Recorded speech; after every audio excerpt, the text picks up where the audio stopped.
Hi guys, welcome back to December Daily 2024, story number 19. This story is going to be of me and my mom and my daughter visiting my grandma. She is currently in assisted living and we went to go visit her for Christmas, so I wanted to make sure I documented that in my December Daily this year.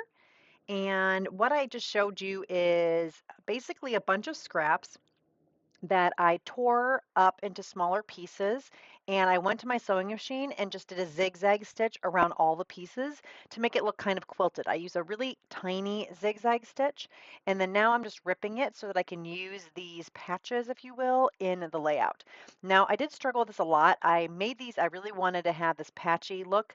My grandma has a crocheted blanket in her lap, and for some reason that made me think I could do or should do kind of like a patchwork quilt. Now, obviously, this is fabric and not crochet, but I couldn't put crochet in here anyway. One, I don't know how to crochet, and two, that would be way too bulky.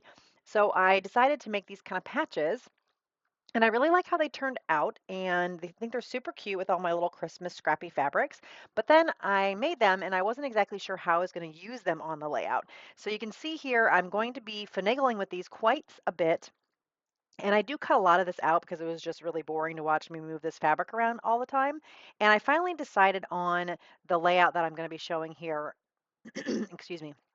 On that, so I'm going to make a little flip here, and I'm going to glue the edge of the fabric to the top of the photo, and then I'm going to do little bitty zigzag stitch on the top with a red thread, which I thought would look nice as a contrast to the white. And I'm going to make this a flip. Now, what I should have done is flipped it the other way, because now I have to figure out how I'm going to display the fabric, because what I really wanted to do was have it, I guess, flat on the page, if you will. I don't know if I'm explaining this very well, but I wanted to be flat. And since I made it a flip, now when you flip up the photo, you see the back of the fabric, which wasn't really what I wanted to do. So I didn't really think this through apparently very well, which is totally fine. Happy accidents. I had figured out a whole nother way to go about this page, but my original intention was really, you can see me messing with it, was to make it so that the fabric, when you flipped up, you would see the fabric. That was like the quilted pattern. So again, that didn't happen. Totally fine. The only problem with the way I did change it up is that when I glue it down, I'm going to use a little tab to flip the photo up and down. And now the 4x6 photo kind of like swings back and forth. So it's not super stable, but I think it's fine because it's not like I'm doing a lot with this particular album. So I think it's going to look fine in the end. So now I am just kind of figuring out what I'm going to do. So at this point, I am like, okay, I don't know how to fix this. So I'm going to do this tab. I trimmed off a piece of the scrap fabric there, and I do add another piece of scrap fabric on top of that. I'm going to do a little zigzag stitch sewing on it as well, just to kind of make it look cohesive with everything else. I really like the edges of the fabric being torn. So you basically just snip a little bit of the fabric and then you just rip it. Most fabrics, especially like these cotton fabrics, rip very nicely and you don't have any problems with it. Some like linens and things that are more of a woven stitch, those don't seem to work quite as well when you try to rip them. So like a cotton or especially really the old fabrics, those work really well. So now I'm just going to glue everything down here, and then this will help this photo flip up. And I can't remember if I already did it or not, but I'm also going to glue that fabric that I flipped on the back of the photo. I'm going to glue that to the back of this photo as well. So it's all one piece. So yeah, I'm just going to take my Beacon 3-in-1. This is really good for a fabric glue. Highly recommend this particular glue. You don't need a whole lot, and it sticks really well. So just smushing it around, and it looks like I'm putting a lot here, but it's actually really a thin layer. So I'm going to make sure that lays all flat. Just going to tap it down, push it down a little bit. Don't want to push it too hard because you don't want it seeping through, but I do have a couple layers here, so it probably wouldn't have. And now I'm going to glue this tab down. And you'll see here it is a bit swingy, but I think it's fine.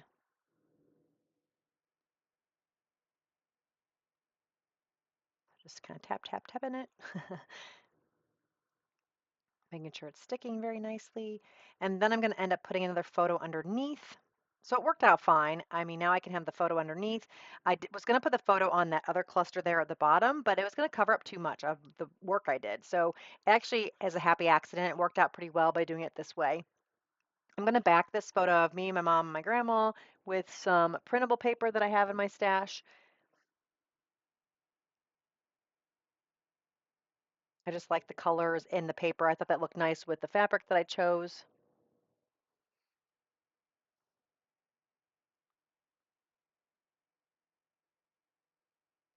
I did want a little white border, so I'm just going to mount this on some white cardstock, trim around the edges, and then that's going to mount on top of the paper. Of course, that little trimmer is a little bit too small, so I'm pulling out this trimmer. I said in a previous video that this trimmer, the little arm, like a little plastic piece that holds the metal arm, broke. I absolutely love this trimmer. It really is nice, but now that little plastic piece broke.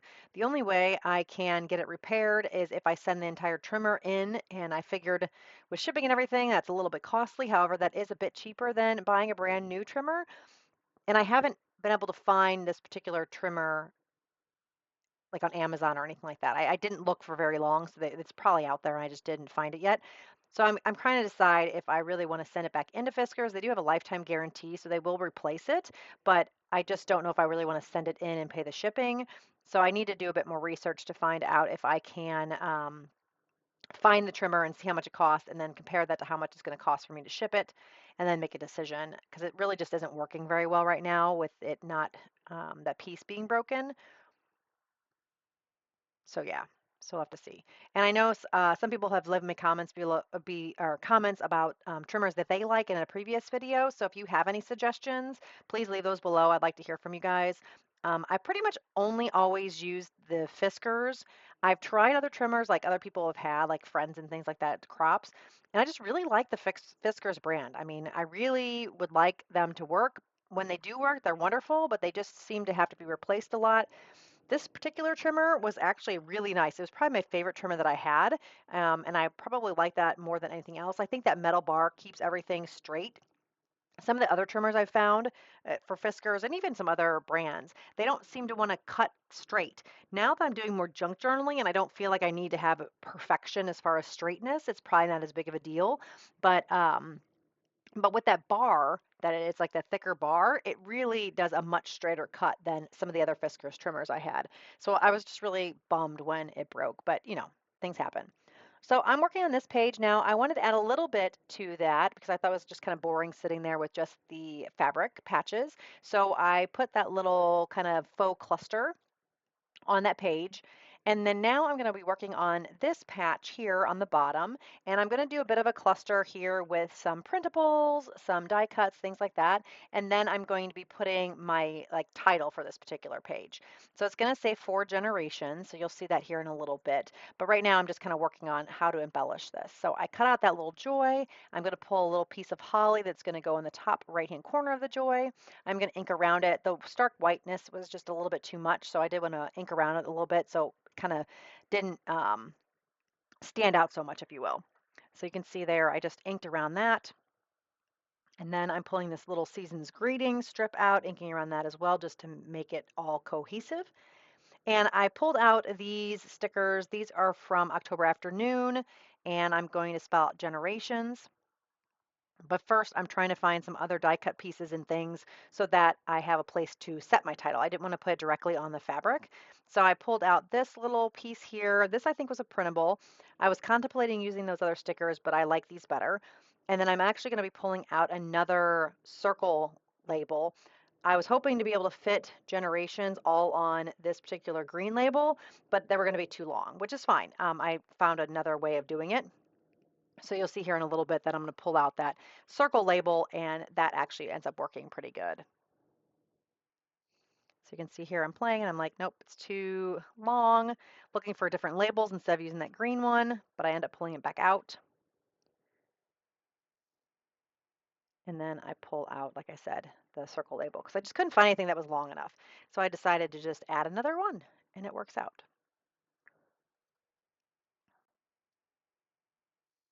So you can see there, I'm just going to layer them together. I'm going to tuck that circle up underneath the joy, and then you can see it fits. Perfect. So I will glue everything together just to make it easier to mess with instead of having them all separate pieces. I do corner around the edges of this. I didn't like the squareness of the edges, so I'm just using the 1/4 inch size of the crocodile. Is that what that one's called? Yeah, I think they're called crocodiles, even the punches. Excuse me. And I like that rounded edge better.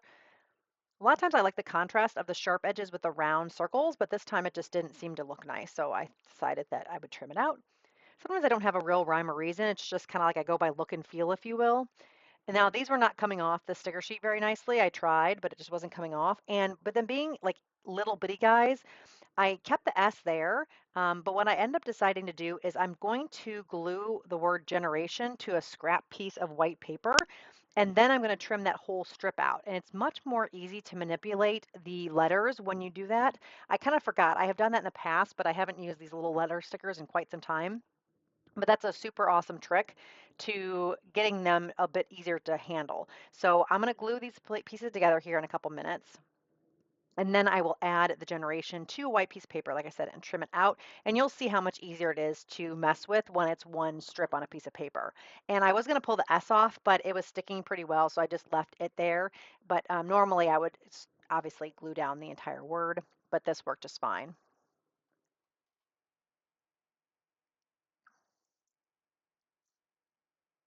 So I hope you guys are enjoying the series. If you have been enjoying it, please give me a thumbs up. It helps me out so much. And if you haven't already subscribed, I'd love to have you as a subscriber. I know I'm not super consistent in posting videos. Actually, I'm not consistent at all, except for this December daily. It seems like that's the only time of the year that I can be very consistent at all.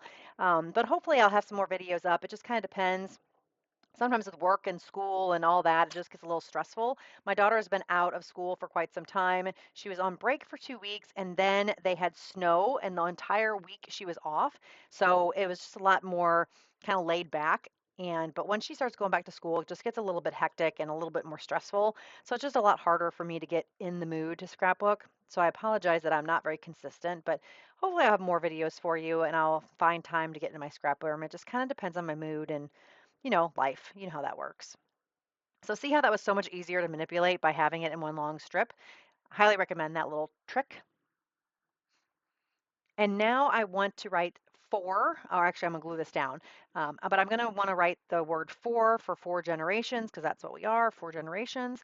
And I end up doing it with some embossing powder. I pulled out my silver embossing powder. Now, if I would have thought about this beforehand, I would have done this before I glued that cluster down, but I didn't. And it's okay. I actually found a little way to do it and it worked perfect. And I didn't end up getting embossing powder all over the place. So that was super nice. I'm going to pull out the number 19 here because that is story number 19. And I thought the circle went nice. And now we have a little cluster of 3 circles. So I think that's perfect. Just tucking that in up under the joy, but on top of the other circle label.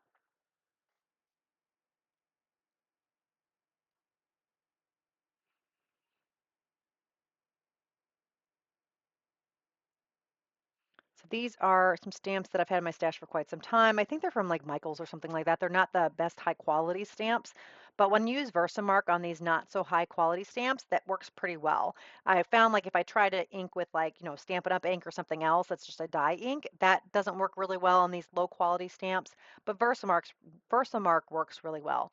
One other tip that I found that if you really want to use a less high quality stamp, with some dye inks, if you stamp Versamark first, like so you put Versamark on the actual stamps, and then you go immediately to your dye ink and grab some of the dye ink and then stamp it on the page, it really helps a lot. That Versamark kind of helps the dye ink stick and kind of give a more smooth texture.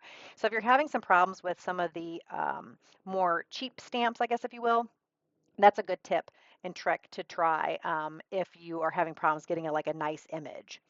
So here I'm going to use the Versamark. I'm going to stamp on. You can see I tucked that little piece of paper and I tucked it in such a way that when I put the embossing powder on, I can just kind of gently push the embossing powder onto the paper and then it doesn't get stuck all over my fabric. So I'm just really careful here to make sure that I don't make too much of a mess and I get as much as I can off, and then I will take it off camera and just kind of blow it to get a little bit more off. And I was super happy with that, how it worked. like I said, I don't know if I said it in this video, but I might have said it in a previous video, is I like to make things harder than they need to be. So this is one of the examples where I glue everything down. I'm like, oh yeah, when I emboss, and then I have to like figure out a way to make it work. So here I am just using my heat tool and then getting that down, and it's perfect and end up working great. So I'm going to end up gluing that just to the bottom of the page, nothing super exciting. And I haven't done any of my journaling yet, as you probably have noticed. I don't show it on camera, but I end up, because there's not really room on the page, I end up doing my journaling on the back side of this page. So you will see it in the next video because I am working on the right-hand side of the page. So I'm putting my journaling at the bottom of the back page and for this page. And then at the top of the page, I'm putting the journaling for the right-hand side of the page when I start doing that. So you'll see that in the next video. So again, just using my beacon glue to make sure everything sticks down, and that's pretty much it. I will have some photos at the end. If you have any questions, leave those below. If you like the video, please give me a thumbs up, and I will be back again very soon. Have a great day, everyone. Bye.